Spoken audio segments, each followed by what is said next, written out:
अस्सलाम वालेकुम, आदाब। मैं हूं मोहसिन और बीबीएन पर आप देख रहे हैं खबरनामा। आइए नजर डालते हैं हेडलाइंस पर। अंडर 19 टीम की खातून क्रिकेटर त्रिशा के लिए तेलंगाना हुकूमत ने 1 करोड़ रुपए का किया ऐलान। सीएम रेवंत रेड्डी ने वर्ल्ड कप में शानदार कारकर्दगी के लिए त्रिशा को दी मुबारकबाद।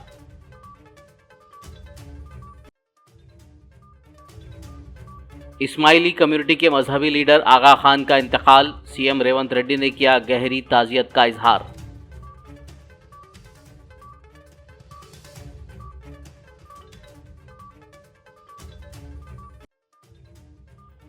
तेलंगाना प्रदेश कांग्रेस कमेटी सदर महेश कुमार गौड़ की गांधी भवन में प्रेस कॉन्फ्रेंस, कहा कांग्रेस पार्टी में एमएलसी हो या एमपी, हर किसी को नज्म ज़ब्त की पाबंदी करनी चाहिए।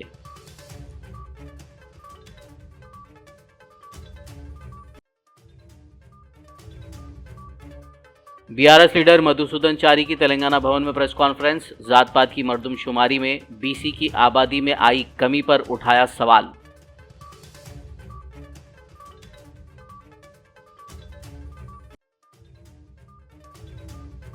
नामपल्ली से मजलिसी MLA Majid Hussain Loyola school के टीचर्स की मदद के लिए आए आगे, तनख्वाहों की अदम अदायगी से परेशान टीचर्स को अपनी तरफ से फराहम किए 2 लाख रुपए। और अब खबरों की तफसील। तेलंगाना हुकूमत की जानिब से जी त्रिशा के लिए 1 करोड़ रुपए का ऐलान किया गया है। सीएम रेवंत रेड्डी ने अंडर 19 वर्ल्ड कप में त्रिशा की शानदार कारकर्दगी के लिए उन्हें मुबारकबाद दी और हिंदुस्तान की नुमाइंदगी के लिए नेक ख्वाहिशात का इजहार किया। इसके साथ ही तेलंगाना की धरोही केसरी के लिए 10 लाख रुपए, जबकि अंडर 19 वर्ल्ड कप टीम के हेड कोच नौशीन और ट्रेनर शालिनी के लिए 10-10 लाख रुपए का ऐलान किया गया है। तेलंगाना के वज़ीर आला रेवंत रेड्डी ने इस्माइली कम्युनिटी के मजहबी लीडर व पद्म विभूषण अवार्ड याफ्ता आगा खान की मौत पर गहरी ताज़ियत का इजहार किया है। सीएम ने आगा खान चाहरुम की मौत को इंसानियत के लिए एक नुकसान करार दिया और इस बात का एतराफ़ किया कि आगा खान आलमी सतह पर एक ज़बरदस्त समाजी जहदकार, इंसानियत के लिए खिदमात अंजाम देने की हैसियत से मशहूर थे। तेलंगाना प्रदेश कांग्रेस कमेटी सदर महेश कुमार गौड़ ने गांधी भवन में प्रेस कॉन्फ्रेंस से खिताब किया। इस मौके पर उन्होंने वाज़ेह किया कि कांग्रेस पार्टी में एमएलसी हो या एमपी, हर किसी को नज़्म ज़ब्त की पाबंदी करनी चाहिए। जब नज़्म ज़ब्त की खिलाफ वर्जी होती है तो तादीबी कमेटी इसका जायजा लेकर कार्रवाई करेगी। पार्टी एमएलसी అయినా पार्टी ఎంపీ అయినా కాంగ్రెస్ పార్టీలో ఎంత చిన్నవాడైనా పెద్దవాడైనా క్రమశిక్షణకు లోబడే ఉండాలి। క్రమశిక్షణ తప్పినప్పుడు ఏం చేయాలో కమిషన్ కమిటీ చూసుకుంటది। वजीर सीतक्का ने चारशंबे के रोज गांधी भवन में वुज़रा के साथ आमने सामने प्रोग्राम में हिस्सा लिया। उन्होंने कहा कि हुकूमत का मकसद आवाम के मसाइल को बराह रास्त सुनना और मसाइल के फौरी हल के लिए इक़दाम करना है। इस मौके पर कारकुनों और आवाम की बड़ी तादाद ने शिरकत की और अपनी शिकायत और दरख्वास्तें वजीर के हवाले की, जबकि वजीर सीतक्का ने कुछ मसाइल को फौरी तौर पर हल करने के लिए मुताल्लिक़ा महकमों के हुक्काम से फ़ोन पर बात की। बीआरएस एमएलए केपी विवेकानंद ने तेलंगाना भवन में मीडिया से बात करते हुए सीएम रेवंत रेड्डी को अपनी तनकीद का निशाना बनाया। इस मौके पर उन्होंने कहा कि सीएम रेवंत रेड्डी ने इंतखाबात से पहले इख्तिदार के लिए झूठ बोला और अब वो जात पात की मर्दमशुमारी के सर्वे से बीसी को धोखा दे रहे हैं। సమయం ఇవ్వకుండా వారికి కావాల్సింది మాట్లాడి చెప్పాల్సింది చెప్పి వెళ్ళిపోయే ప్రయత్నం చేశారు, వెళ్ళిపోయినారు నిన్న। కాబట్టి దీన్ని బీఆర్ఎస్ పార్టీ చాలా సీరియస్గా పరిగణిస్తూ ఉంది। దీన్ని ఆషామాషి వదిలిపెట్టే ప్రసక్తే లేదు। వారు రేవంత్ రెడ్డి గారు మొదటి నుండి కూడా మోసం చేస్తూనే వస్తూ ఉన్నారు। డే 1 నుంచి కూడా మోసం, రాజకీయ అధికారం రావడానికి ఎన్ని అబద్ధాలు మాట్లాడాలో, ఎన్ని అవకచవకలు పలుకులు అన్నీ పలికి అబద్ధాల పునాదులపైన సర్కార్ ఏర్పాటు చేసి గడిచిన 11 నెలల నుంచి కూడా సంవత్సరం కాలం 12 నెలలు 13 నెలల నుంచి కూడా మోసం చేస్తూనే వస్తూ ఉన్నారు, అబద్ధాలు చెప్తూనే ఉన్నారు, పక్కదో పట్టిస్తూనే ఉన్నారు। నిన్న కూడా బలహీన వర్గాలు బీసీలకు సంబంధించినటువంటి ప్రధానమైన సబ్జెక్టులో కూడా టోటల్గా ఆ సర్వే అంతా కూడా ఫాల్స్ సర్వే, అది అంతా కూడా బూటకమైన సర్వే అది। ఆ సర్వేలో వారు చూపెట్టిన 75 ప్రశ్నలకి ఎవ్వరు కూడా సమాధానం చెప్పలేదు। ప్రజలు ఈ సర్వేని సహకరించలేదు, దీన్ని యాక్సెప్ట్ చేయలేరు.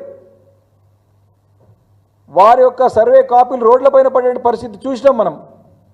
కాబట్టి దీనికి ఈ సర్వేకి ఎలాంటి శాంక్టిటీ లేదు, వారు శాస్త్రీయ పద్ధతులు కూడా చేయలేదు. అంతగా అది కాకుండా ఈ యొక్క బీసీ వర్గాలకి రిజర్వేషన్స్ రాజకీయంగా కల్పించాలన్నా ఖచ్చితంగా సుప్రీంకోర్టు నిబంధనల ప్రకారం ట్రిపుల్ థ్రెస్ట్ పాస్ కావాలా. మొదటిది బీసీ మంత్రిత్వ శాఖ కానీ బీసీ మంత్రిత్వ శాఖ ద్వారా కానివ్వండి సపరేట్గా డెడికేషన్ కమిషన్ వేసి దాంట్లో నోడల్ ఏజెన్సీని అపాయింట్ చేసి వారి పర్యవేక్షణలో సవరణ చేసి చట్ట సవరణ చేసి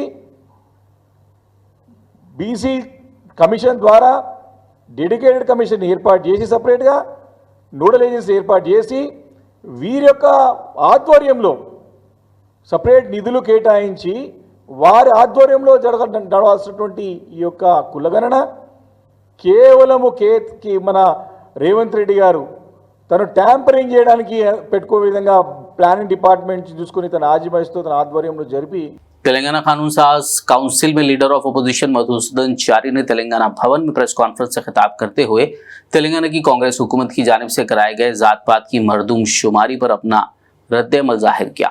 उन्होंने कहा कि जात पात की मरदूमशुमारी ने बीसी के मुतालिक कांग्रेस के मौक़िफ़ को जाहिर कर दिया है। उन्होंने सवाल किया कि बीसी की आबादी में कमी कैसे आई।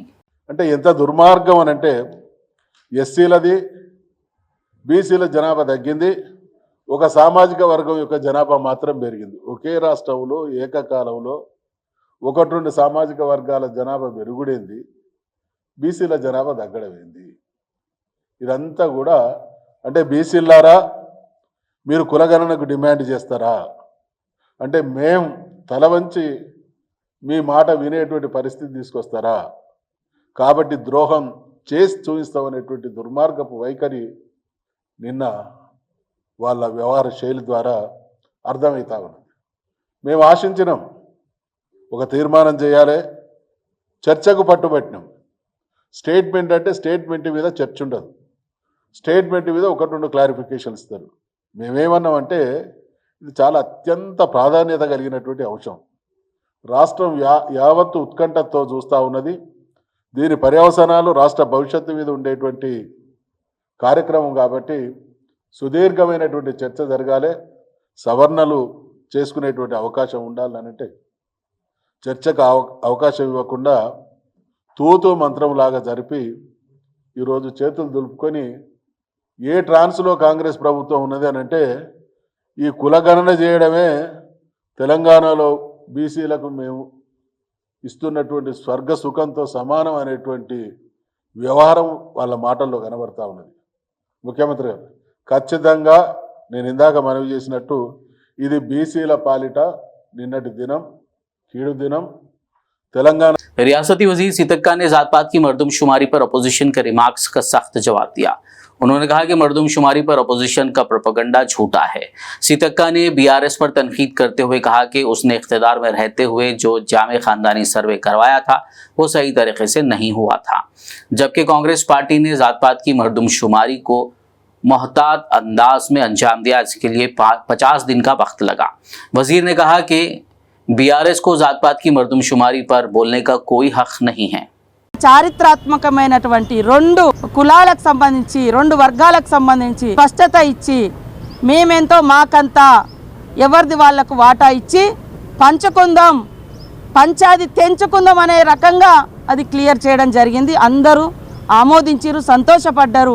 కానీ ఈ సంతోషపడ్డ ప్రజల యొక్క సంతోషాన్ని చూసి ఓర్వలేక దీన్ని ఆపించాలనే కుట్రతోటే ఈ కులగణన తక్కువ చేసి చూపించారు, ఒప్పుకో చేసి చూపించారు అని చెప్తున్నారు. అది ఎవరైనా పాల్గొనకుంటే బీఆర్ఎస్ బీజేపీ ఇంకెవరో పాల్గొనకుంటే వాళ్ళు పాల్గొనకపోవచ్చు, అయినా కూడా మా వాళ్ళు మళ్ళీ ఫోన్లల్లో అయ్యా నువ్వు ఎందుకు పాల్గొనలేదంటే కొంతమంది మాకు ఇష్టం లేదని చెప్తున్నారు. కొంతమంది సరే ఫోన్లలోనైనా రికార్డు చెప్తే అట్లా కూడా కొంత చేసి వాళ్ళు ఉన్నాము అంటే మళ్ళీ కూడా చేసుకొచ్చారు. ఇంతకంటే ఇంకా తగ్గి ఏం చేస్తారు? ఒక్కరోజు లెక్క ఏడ బస్ స్టాండ్ కాడ దొరికితే నీ వివరాలు, ఏడ హోటల్ కాడ దొరికితే నీ వివరాలు వాళ్ళు రాసిన కుల సమగ్ర సర్వేలో మేము 50 రోజులు ఇచ్చినాం. ఒక్క రోజులో చెప్పింది కరెక్ట్ అంటున్నాం. నువ్వు చెప్పిన దాంట్లో అయినా కూడా నాయన 23% ఓసీకి ఇచ్చినావు, 51% బీసీకి ఇచ్చినాం. మేము 56 పైన ఇచ్చినాం లెక్క వచ్చింది మాకు. ఓసీలది 15% వచ్చింది. ఈడ ఎవరికి పెంచినాం మేము? ప్రజలు కూడా అర్థం చేసుకోవాలి. ఒక మంచి ప్రయత్నం జరుగుతుంది దేశంలో. ఆఫ్టర్ ఇండిపెండెన్స్ ఫస్ట్ 1931లో కుల సోషియో ఎకనామిక్ సర్వే జరిగింది. After that only this is the best census అని చెప్తున్నా. క్యాస్ట్ సెన్సెస్ సోషియో ఎకనామిక్ పేరు మీద జరిగింది. ఇదే ఆధారం తప్ప వాళ్ళు చేసినామని చెప్తున్నారు కదా. వాళ్ళు లిమ్కా బుక్ అయితే పంపించారు కానీ మరి గవర్నమెంట్ వెబ్సైట్లో పెట్టాలి కదా, వాటిలలో పెట్టాలిగా, కనీసం చర్చ పెట్టాలి కదా, కనీసం అసెంబ్లీ కన్నా నివేదించాలి కదా. ఇగో ఇంత కులగణ గింత వచ్చింది, దాన్ని బేస్ చేసుకొని ఈ పేదోళ్ళకి నిల్లు ఇస్తాను, ఈ వర్గాలకు ఇంత బడ్జెట్ కేటాయించడం, ఇంతమందికి ఉద్యోగాలు ఇచ్చడం ఎక్కడైనా చెప్పిరా? ఆలోచించండి. ఇవాళ వచ్చి మేకవన్నే పుల్లులాగా వచ్చి వేషాలు వేసి మేము చేసే మంచిని ఈ రకంగా తులనాడడం అనేది ఇది కరెక్ట్ కాదు. ప్రజలు ఆలోచించాలని నేను మన తెలంగాణ రాష్ట్ర ప్రజలకు విజ్ఞప్తి చేస్తాను. हल्का असेंबली नामपल्ली के विजयनगर कॉलोनी में वाक़ खानगी स्कूल लोयला के टीचर्स को गुज़िश्ता कई माह से तनख्वाहों की अदम अदायगी की इत्तला पर मजलिसी रुकन असेंबली माजिद हुसैन ने स्कूल पहुंचकर टीचर्स से मुलाकात की। मसाइल की समाअत के बाद MLA माजिद हुसैन ने फौरी तौर पर अपनी जानिब से 2 लाख रुपए फराहम किए और बाकी तनख्वाहों की अदायगी का तयखुन दिया, जिस पर टीचर्स ने उनका शुक्रिया अदा किया। 5 महीने के बाद पैसे देंगे, अब आपको 20,000 रुपीज मिल जाएंगे। फिर कल परसों आपके साथ खासिम बैठ के बाकी का पूरा हिसाब करेंगे।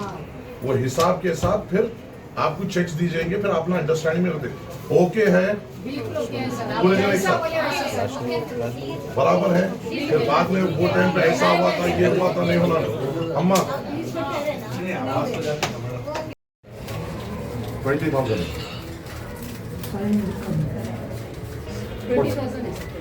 चलिए साइन कर लीजिए। इनका साइन कहाँ ले रहे हैं? సార్ మాజిద్ హుసేన్ సార్కి చాలా థ్యాంక్ఫుల్. ఆయన వల్ల అట్లీస్ట్ మాకు కొంచెం అమౌంట్ వచ్చింది, మిగతా కూడా క్లియర్ చేస్తారని సార్ ప్రామిస్ చేశారు. Actually since past 1.5 year the school is lacking fees matters. So ఆ ప్రాబ్లం వల్ల మేము ఇవాళ బయటనే కూర్చున్నాం. దానివల్ల అట్లీస్ట్ కొంచెం సాల్వ్ అయింది. పెండింగ్ అమౌంట్స్ కూడా చాలా ఉండే, సార్ క్లియర్ చేస్తారని ఒక హోప్ వచ్చింది. We are always thankful to Majid sir and we hope in future also he will be the next best MLA. Thank you. मैं लैला स्कूल विजयनगर कॉलोनी हैदराबाद से बात कर रहा हूँ. मैं मैनेजमेंट करस्पॉन्डेंट हूँ. आज एक हमारा फाइनेंशियल सिचुएशन बहुत वीक है, बहुत प्रॉब्लम्स में है हम. हमारे टीचर्स को सैलरीज देने का बहुत लेट हो गया. टीचर्स बहुत प्रॉब्लम होके बहुत परेशान होके MLA साहब को रिक्वेस्ट करे तो MLA साहब इमीडिएटली आके माजिद हुसैन साहब नामपल्ली MLA साहब इमीडिएटली आ गए. वो लोगों का दुख देख के एक टीचर को 20-20 हजार करके उन्होंने दे दिए. हम MLA साहब को माजिद हुसैन साहब को बहुत थैंक्स बोल रहे. बहुत पुअर बच्चे पढ़ते, उन्होंने स्कॉलरशिप्स के लिए अप्लाई कर रहे, उनका वो सैंक्शन नहीं हो रहा. वो सैंक्शन होने के बाद भी, वो अप्लाई करने के बाद भी उनको वो सैंक्शन के अमाउंट उनको नहीं आ रहा बोल के उन्होंने बहुत फील कर रहे. हमारा स्कूल को भी कुछ भी गवर्नमेंट साइड से कुछ भी सपोर्ट नहीं आ रहा. हल्के असेंबली कारवान के मजलिसी MLA कौसर मुहिउद्दीन ने JHMC और वाटर बोर्ड के अहदेदारों के अलावा प्रोजेक्ट कॉन्ट्रैक्टर्स के साथ मुख्तलिफ इलाकों का दौरा करते हुए पीने के पानी की सरबराही, पाइप लाइनों के कामों, कचरे की सफाई, VDCC रोड, सीवरेज लाइनों के कामों का मुआयना किया. MLA कौसर मुहिउद्दीन ने मुताल्लिका अहदेदारों को जारी कामों में तेजी लाने और जल्द कामों की तकमील की हिदायत दी. इस मौके पर मजलिसी कॉरपोरेटर्स मोहम्मद नसीरुद्दीन और वजीउज जमा के अलावा प्राइमरी यूनिट के सुदूर व सरगर्म कारकुनान मौजूद थे. खबरनामे में फिलहाल लेंगे एक ब्रेक. मुलाकात होगी इस छोटे से ब्रेक के बाद.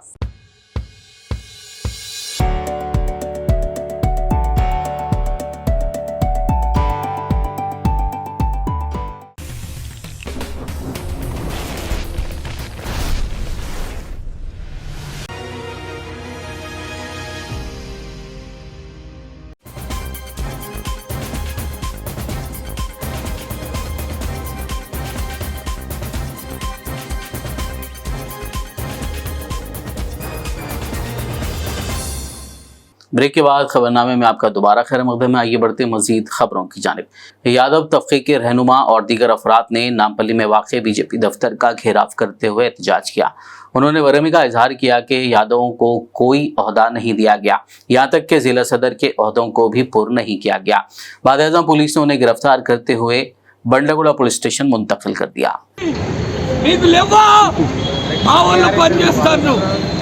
కిషన్ రెడ్డి గారు మేము కాలుకు బల్బాగ్ కట్టుకొని తిరుగుతాం. రాబోయే కార్పొరేషన్ ఎన్నికల్లో కూడా బీజేపీ అభ్యర్థులను చిత్తచిత్తుగా ఓడగొడతాం. జాగ్రత్త అని హెచ్చరిస్తున్నాం.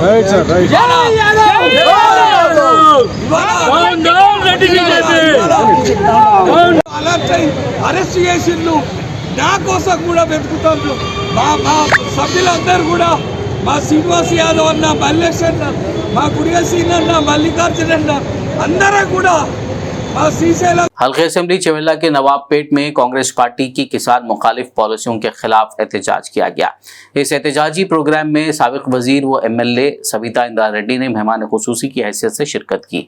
इस दौरान किसानों ने अपने दरपेश मसाइल से सविता इंदिरा रेड्डी को वाकिफ करवाया और बताया कि उन्हें किसी किस्म का रैतु भरोसा या कर्ज माफी नहीं मिली है। ఫిబ్రవరి 31 ఏడు ఉంటది కరెక్టే రేవంత్ రెడ్డి అదే చెప్తాడు చూడండి రేపొద్దున ఎప్పుడో ఒకసారి ఫిబ్రవరి 31 పక్కా పడుతున్నాయి అంటాడు ఆడు వచ్చేది లేదు మనకు పడేది ధన్యవాదాలు నీకు 20,000 తీసుకున్నా 20,000 మిస్ వచ్చింది మేడం మా అత్తమ్మ చనిపోయినాక మేము ఎక్కడో బర్కానికి పోయినాం వచ్చినాం ఇప్పుడు అడుగుతాయి చేయమంటుండ్రు అయిపోయింది అంటున్నారు చేయలేరు మరి ఇప్పుడు ఏం చేద్దాం ఊళ్ళకి ఎవరైనా వస్తే ఏం చేయాలి అదే అర్థం కాక మేము మీ దగ్గరికి వచ్చినాం మేడం చూడ చెప్పిన వాళ్ళు ఏం చేయాలి అబద్ధం చెప్పిన చెప్పినారని చెప్పు తీసుకొని కొట్టాలి కాస్త మాట్లాడుతారని చూట చెప్పిన వాళ్ళకు ఓటుతో ముందు చెప్తాం చెప్పుతారు వాటి చెప్తాం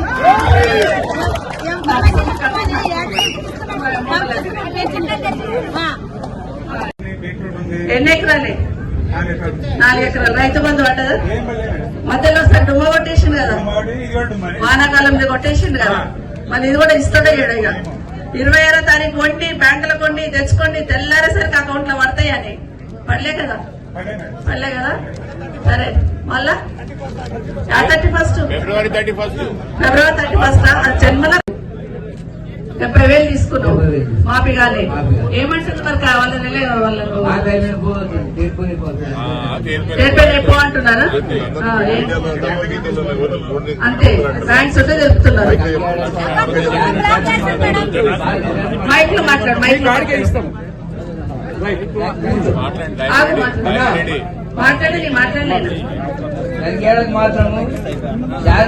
मुस्लिम यूनाइटेड फेडरेशन के सदर मौलाना सूफी खैरुद्दीन कादरी ने हैदराबाद सेंट्रल जोन DCP से वक्फ तरमीमी एक्ट 2025 के खिलाफ एक रोज़ा एहतजाज की इजाज़त तलब करने के लिए मुलाकात की और एक याददाश्त हवाले की। बाद उन्होंने मीडिया से बात करते हुए हैदराबाद की आवाम से अपील की कि वो इस एहतजाज में हिस्सा लेते हुए इसे कामयाब बनाएं। अस्सलामु अलैकुम रहमतुल्लाहि व बरकातहू।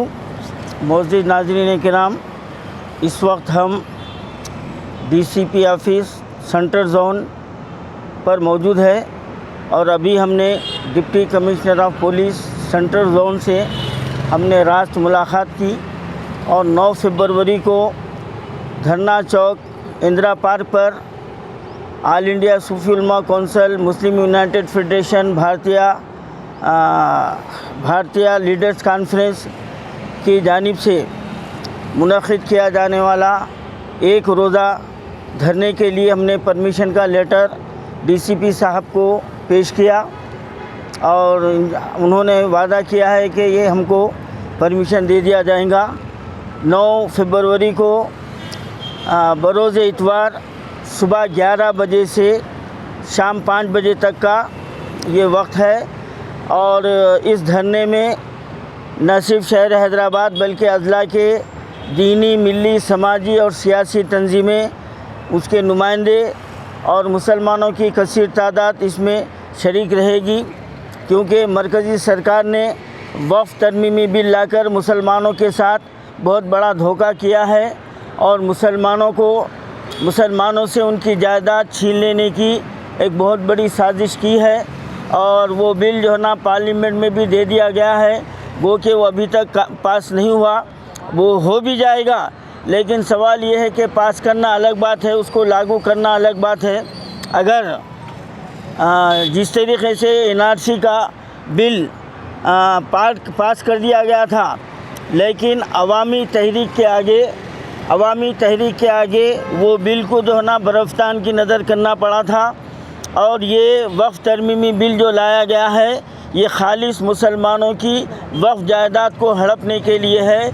इससे दरगाहें, खानखाहें, आशुर खाने और मसाजिद इससे मुतासिर होने वाली है। और सबसे बड़ी बात तो ये है कि वक्फ बोर्ड को के जो इलेक्शन नहीं होगा, बल्कि हुकूमत अपने नुमाइंदों को जबरन बिठाएगी और उसमें गैर मुस्लिमों का वजूद जो ना लाजमी करार दिया गया है। ये कितनी सितम ज़रीफ़ी की बात है कि इंडोमेंट में एक भी मुसलमान नहीं रहता, किसी देवस्थानम में एक भी मुसलमान नहीं रहता, लेकिन मुसलमानों की मिल्कियत के बोर्ड में ये हिंदुओं को और लेडीज़ को, गैर मुस्लिमों को शामिल करने का लुज़ुम रखा गया है। ये सरासर जो है ना मुसलमानों के साथ नाइंसाफ़ी है, बल्कि हक़ तलफ़ी है। तो इसके ख़िलाफ़ सारे मुसलमानों को मुत्तहिदा होकर जद्दोजहद करना चाहिए। और 9 फरवरी बरोज़ इतवार सिकंदराबाद वारिसगुड़ा में वाक़ जामा मस्जिद कौसर की कमेटी के सदर मोहम्मद इब्राहिम अहमद और दीगर अराकीन ने Telangana state Waqf board chairman Syed Azmatullah Hussaini से मुलाकात की और मस्जिद की नई कमेटी की तश्कील पर उनका शुक्रिया अदा किया। मैं मोहम्मद इब्राहिम अहमद जामिया मस्जिद कौसर वारिसगुड़ा का सदर, जो बोर्ड और कोर्ट के डायरेक्शन पे बोर्ड जो काम किया, चेयरमैन साहब का और CEO साहब का, तमाम लोगों का शुक्रिया अदा करते हैं। जो 10 साल से जो काम पेंडिंग था उसको अंजाम दिया गया। 10 साल की कोशिशों के बाद मस्जिद की खिदमत करने का जो मौका मिला, इंशाअल्लाह ये हमारी खिदमत दीन, दुनिया और आखिरत के लिए बहुत शानदार खिदमत करेंगे। तमाम आवाम का साथ होना, तमाम लोगों की दुआ होना, आने वाले दौर में जामिया मस्जिद कौसर वारिसगुड़ा की जो है एक मिसाल कायम करेंगे दुनिया भर में इंशाअल्लाह। अल्हम्दुलिल्लाह हम शुक्र अदा करते हैं मीडिया का, और ख़ास तौर पे बिलखुसूस चेयरमैन साहब और CEO साहब का बिलखुसूस शुक्रिया अदा करते हैं। तेलंगाना हुकूमत का भी तहे दिल से शुक्रिया अदा करते हैं जो पेंडिंग था उस काम को करे। ऑनरेबल हाई कोर्ट का भी शुक्रिया अदा करते हैं। तमाम पुलिस डिपार्टमेंट जो हमारा कल कॉपरेट करा, वारिसगुड़ा PS CA साहब का भी बहुत बहुत तहे दिल से शुक्रिया अदा करते हैं। अल्हम्दुलिल्लाह। तेलंगाना रियासती वक्फ बोर्ड चेयरमैन अजमतुल्लाह हुसैनी से खिला वरंगल के मुख्तलिफ मुस्लिम नुमाइंदों ने खैर सुगारी मुलाकात की। इस मौके पर उन्होंने चेयरमैन वक्फ बोर्ड से मुतालबा किया कि खिला वरंगल मंडल में वाक़े तमाम ईदगाहों और क़ब्रस्तानों की तरक्की और बुनियादी सहूलतों की फरहमी को यकीनी बनाया जाए। आरमूर बल्दी कमिश्नर की हिदायत पर बल्दिया के अहदेदारों ने आरमूर टाउन के नए बस स्टैंड के अतराफ में वाक़े मुख्तलिफ होटलों, बेकरियों और फास्ट फूड सेंटर्स में सफाई और मियारी खाने, सिंगल यूज़ प्लास्टिक के हवाले से जांच की। दुकानों के तिजारती लाइसेंस भी चेक किए। अहदेदारों ने प्लास्टिक का इस्तेमाल करने से गुरेज करने ताजरीन को हिदायत दी। इस मुआयने के दौरान सैनिटरी इंस्पेक्टर गजानंद, माहौलियाती इंजीनियर पूर्णा मौली, वार्ड ऑफिसर पृथ्वी और दीगर मौजूद थे। आरमूर बल्दी कमिश्नर राजू ने पिरकिट के वार्ड नंबर 20 में वाक़ आंगनवाड़ी मराकज़ का दौरा किया। इस मौके पर उन्होंने हाजिरी का रिकॉर्ड, राशन और पका हुआ खाना चेक किया। मुतालिका मराकज़ के असातिज़ा को हिदायत दी कि वो 3 साल से कम उम्र के बच्चों और हामिला ख़वातीन की ज़हनी और जिस्मानी सेहत के लिए तमाम ज़रूरी इक़दाम करें। कामारेड्डी जिले के बांसवाड़ा में नौजवानों ने मजलिस इत्तेहादुल मुस्लिमीन पार्टी में शमूलियत इख्तियार की। बांसवाड़ा मजलिसी सदर सईद खान ने उन्हें पार्टी खड़वा पहनाकर पार्टी में खैर मकदम किया। पार्टी में शामिल होने वालों में डॉक्टर अब्बास, राशिद सोहराब, रसूल साहब, ख्वाजा काबिल जिक्र हैं। इस मौके पर पार्टी के सीनियर रहनुमा अहमद नवाब, सेक्रेटरी आतिफ अजीम व दीगर मौजूद थे। क्यों बोल के बता रहा हूँ मैं आपको, आज आप पूरे हिंदुस्तान में हालात देख रहे हैं कि कैसे हो रहे हैं। चंद जगह ऐसे हालात है हिंदुस्तान में जहाँ मुसलमान को गोश्त के नाम पे मार दिया जा रहा है, कई SCs को मार दिया जा रहा है, और कई ऐसे स्टेट से पूरे हिंदुस्तान में जहाँ पर मुसलमान खौफ में जी रहा है। लेकिन अल्हम्दुलिल्लाह तेलंगाना एक वाहिद ऐसा स्टेट है जहाँ मुसलमान डंके की चोट पे जी रहा है। ये तमाम की वजह क्या है? मजलिस इत्तेहादुल मुस्लिमीन की ताकत है। सदर साहब वो लोग वहाँ पर हैदराबाद में रह के 7 MLA से हमारे, 46 कॉर्पोरेटर से और 3 MLC से हमारे। ये अपनी ताकत है वहाँ पर। आज वो लोग की ताकत है जो अपन मुसलमान जो है ना, अल्लाह उसके रसूल के बाद बहुत अपने आप के सेफ और महसूस कर रहे हैं। कुछ भी हो, सबसे पहले पार्लियामेंट में आवाज़ उठाने वाली का नाम है, आवाज़ उठाने वाले का नाम असदुद्दीन अवैसी। पर हिंदुस्तान के नहीं बल्कि पूरी दुनिया के मुसलमानों के बारे में, एससीज के बारे में, दलित के बारे में, किसी के भी तकलीफ हुई तो सबसे पहले आवाज़ उठाने वाली जमात मजलिस इत्तेहाद मुस्लिमीन का नाम है। ये जमात ऐसी जमात है जो हर कोई अपनी तकलीफ़ें, अपनी मुश्किलात जितना हो सके आप आके यहाँ पर बोल सकते हैं और हमारा फर्ज है जितना हो सके हम काम करने का। शहर हैदराबाद के मीर चौक पुलिस स्टेशन लिमिट्स में 5 अफराद ने चाकू की नोक पर एक शख्स से 40,000 रुपए लूट लिए। मुतासरा शख्स की शिकायत पर मीर चौक पुलिस ने फौरी कार्रवाई करते हुए मुलजिमान को गिरफ्तार कर लिया और उनके कब्जे से 18,500 रुपए नकद रकम, एक एक्टिवा, 2 मोबाइल फोन्स, एक चाकू, सिम कार्ड्स जब्त कर लिए। DCP south zone Sneha Mehra ने मीडिया से बात करते हुए तफसीलात बताई। Good afternoon. आज ये प्रेस मीट साउथ जोन में हमने एक इम्पॉर्टेंट डेकोइटी केस डिटेक्शन के बारे में सबको ब्रीफ करने के लिए रखी है। ये ग्रेव केस डेकोइटी का जो है 19 जनवरी को ये घटना हुई थी और उसके बाद 1 फरवरी को आके कंप्लेनेंट ने इसको हमें रिपोर्ट किया मीर चौक पुलिस स्टेशन में। कंप्लेनेंट के जो FIR उसने दिया है उसको अगर देखें तो वो एक ग्राइंडर एप्लीकेशन यूज़ करता था, ऑनलाइन एप्लीकेशन। ये एक डेटिंग एप्लीकेशन है और इस एप्लीकेशन के थ्रू उसका जो एक्यूज़ से है परिचय हुआ और एक दिन इस एक्यूज़ ने 19 के दिन उसको एक आइसोलेटेड लोकेशन में बुला के थ्रेटन किया और उसके साथ 4 लोग और थे। टोटल A1 to A5 इस केस में थी और उसको थ्रेटन करके उसको नाइफ दिखा के उससे ATM कार्ड ले लिया और बाद में उसमें से 40,000 रुपये भी विड्रॉ हुए। कंप्लेनेंट ने 1 फरवरी के दिन आके हमें कंप्लेंट दिया और बहुत ही शॉर्ट नोटिस में जो हमारी टीम थी इस क्राइम के डिटेक्शन के पीछे लग गई और 4 दिनों में ही ये क्राइम डिटेक्ट हुआ और आज ये लोग अरेस्ट हुए हैं। ये लोग सभी इस एप्लीकेशन के थ्रू उसको बुलाए और उसको थ्रेटन करके उससे ATM लेके बाद में विड्रॉ करके अमाउंट आपस में डिवाइड कर लिए, जिसमें accused A1 Fahad Ali, A2 तौहीद, A3 रुमान, A4 अब्दुल रऊफ़ और A5 शोएब खान है। और इसमें जो अच्छा काम किया है मैं अप्रिशिएट करना चाहूँगी additional DCP south zone, ACP Mir Chowk, SHO Mir Chowk, DI Mir Chowk और उनकी पूरी टीम का, जिसमें HC श्रीनिवास, PC संतोष, अनिल, साई किरण जो है। इन्होंने ATM विड्रॉ जो हुआ CCTV फुटेज के थ्रू पहले एक्यूज़ को पकड़ा और उसके बाद बाकी एक्यूज़ के बारे में भी पता चला।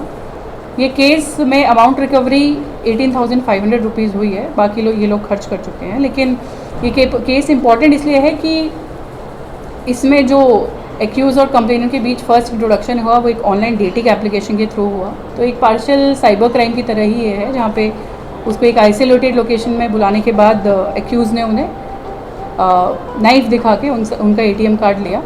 तो सभी पब्लिक से हमारी यही गुजारिश है कि ऐसे किसी भी एप्लीकेशन, अनऑथराइज एप्लीकेशन को डाउनलोड ना करें, यूज़ ना करें और इस तरीके के जुर्मों से बचें।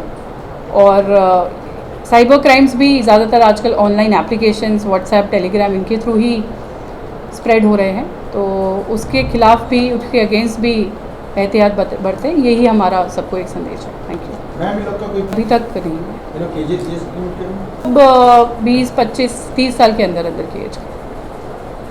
शहर हैदराबाद के एलबी नगर इलाके में एक अपार्टमेंट की तामीर के दौरान सेलार की खुदाई के वक्त एक दीवार के मुनहदिम होने से 3 मजदूर हलाक हो गए, जबकि एक और शदीद जख्मी हो गया। उनकी लाशों को पोस्टमार्टम के लिए उस्मानिया अस्पताल मुंतकिल किया गया और जख्मी शख्स को इलाज के लिए खानगी अस्पताल पहुंचाया गया। पुलिस ने इस सिलसिले में केस दर्ज करते हुए आगे की कार्रवाई का आगाज कर दिया। आदिलाबाद की मशहूर मारूफ दरगाह खुतबुल अख्ताब मखदूम सूफी बुजुर्ग हजरत सैयद सिराजुद्दीन औलिया अलमारूफ राजन शाह वली बाग सवार रहमतुल्लाह अलैह चांदा शरीफ का सालाना उर्स के शाही तकरीबात का बड़ी अक़ीदत व एहतराम के साथ गुज़िश्ता रात आगाज़ हुआ। इस मौके पर जामा मस्जिद से शाही संदल माली निकाला गया।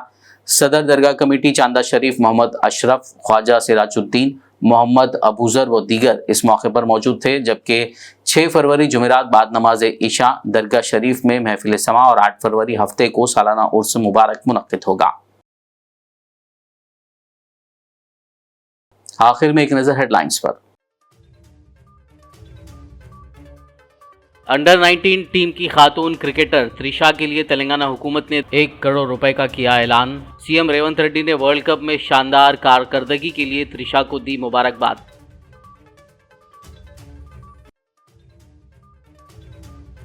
इस्माइली कम्युनिटी के मजहबी लीडर आगा खान का इंतकाल, सीएम रेवंत रेड्डी ने किया गहरी ताजियत का इजहार।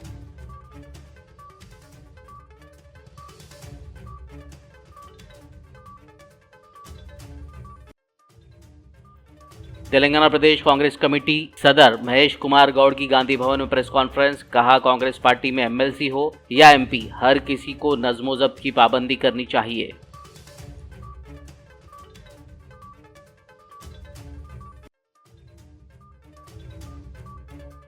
बीआरएस लीडर मधुसूदन चारी की तेलंगाना भवन में प्रेस कॉन्फ्रेंस, जात पात की मर्दमशुमारी में बीसी की आबादी में आई कमी पर उठाया सवाल।